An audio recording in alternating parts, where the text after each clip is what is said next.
vamos lá pro estudo, né, do Livro dos Médiuns.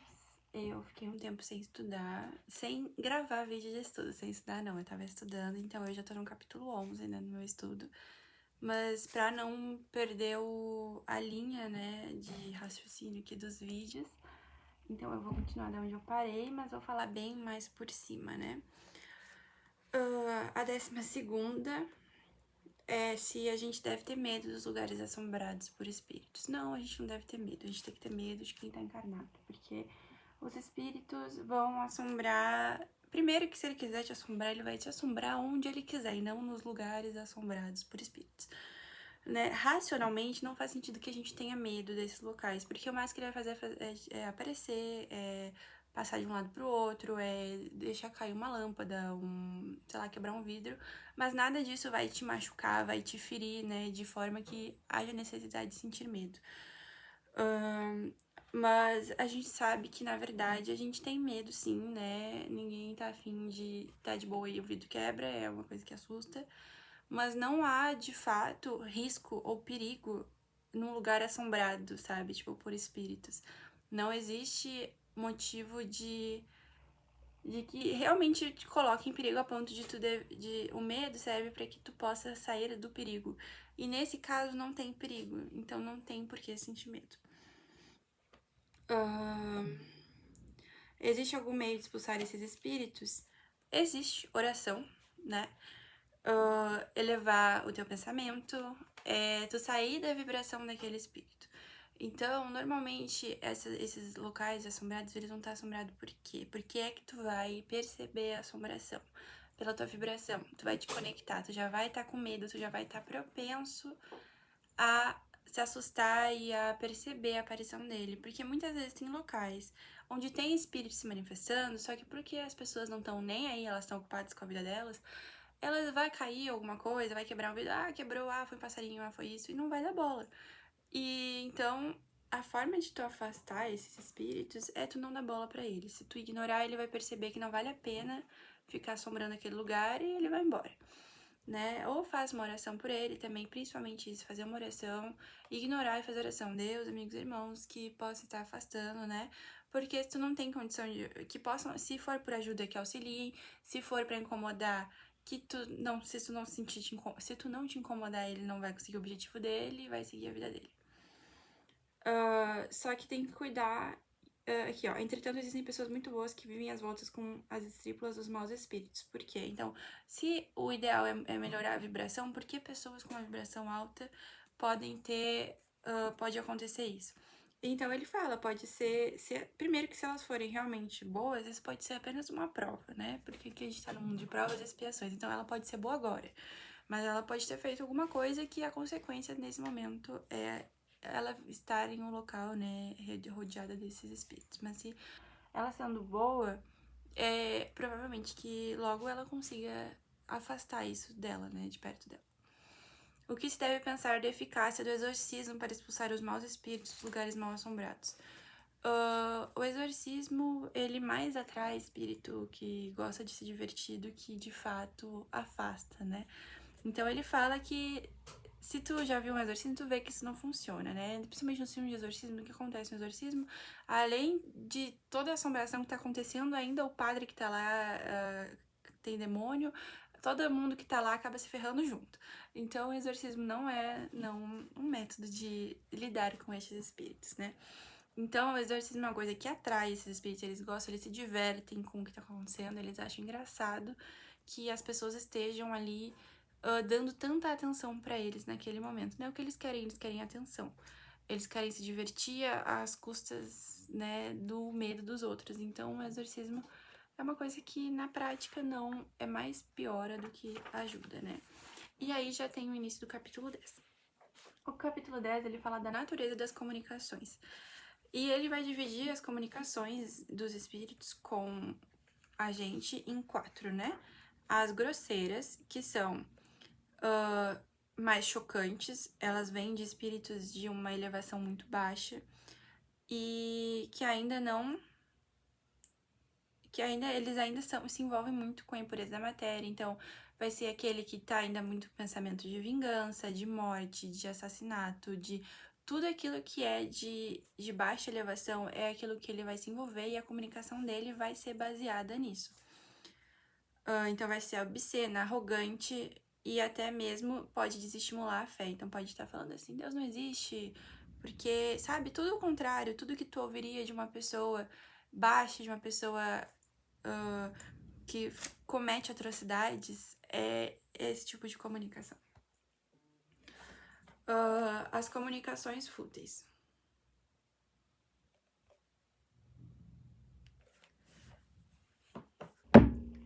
Elas provêm de espíritos levianos, zombeteiros ou brincalhões, mas são mais maliciosos do que maus. Então são aqueles que são os que normalmente nos enganam, que aquele médium que não tem ali não passa pelo crivo da razão que a gente fala, não para pensar sobre as comunicações que chegam até ele, é esse ser, é esse médium que esse ser vai ir ali. Então vai ali dar uma passagem de, eu sou o Dr. Bezerra, né, que tô me comunicando contigo e tô aqui te dizendo que a tua mãe vai morrer, se ela também vai morrer não, mas que a tua mãe vai ser curada imediatamente a partir se tu fizer isso, isso e isso.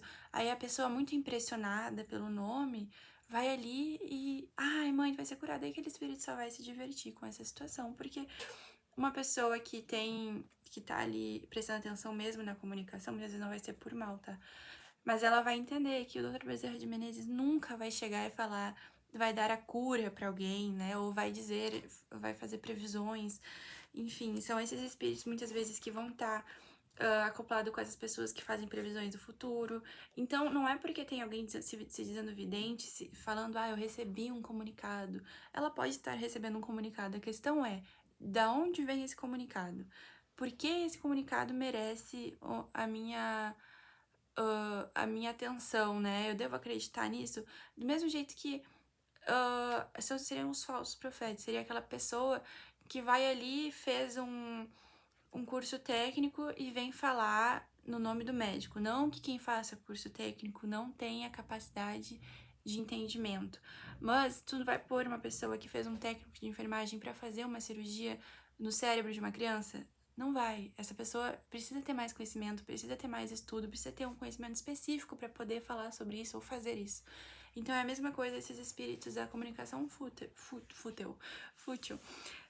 Muitas vezes eles têm até uma boa intenção, mas às vezes falta conhecimento, ou eles só querem se divertir. Então, são essas comunicações que a gente não pode, então, tá levando a sério, né? Porque não vai dar bom levar a sério a comunicação deles. E aí, sim, temos as comunicações sérias. Como é que eu sei que uma comunicação é séria?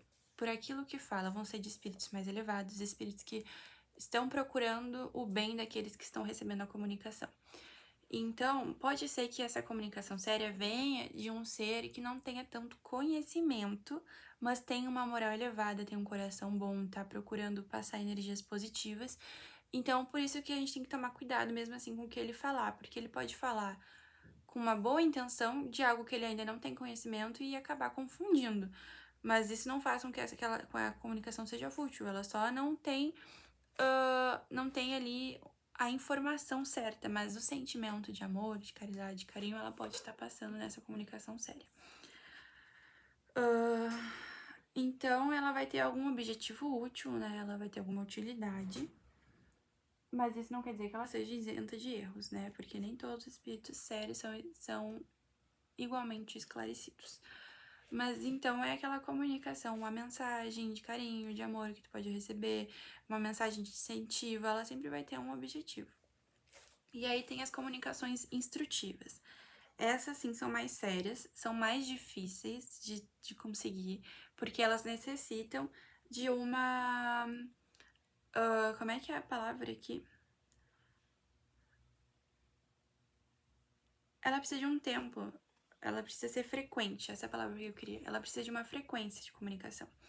Então, as comunicações que o Kardec recebeu são comunicações instrutivas. Elas dão instruções sobre os espíritos, sobre a espiritualidade, e dá para ver que são instrutivas porque elas têm um período que demorou anos e anos para se ser construído com uma frequência, com o médium também tem que estar levando essa comunicação a sério. Então, alguém que escreve um livro, né, mediúnico, então o Chico, por exemplo, ele não podia fazer esse livro a hora que ele queria, como ele queria, tipo, hoje eu tomei um trago e agora eu vou vir aqui escrever, continuar a minha mediunidade aqui escrita de livro.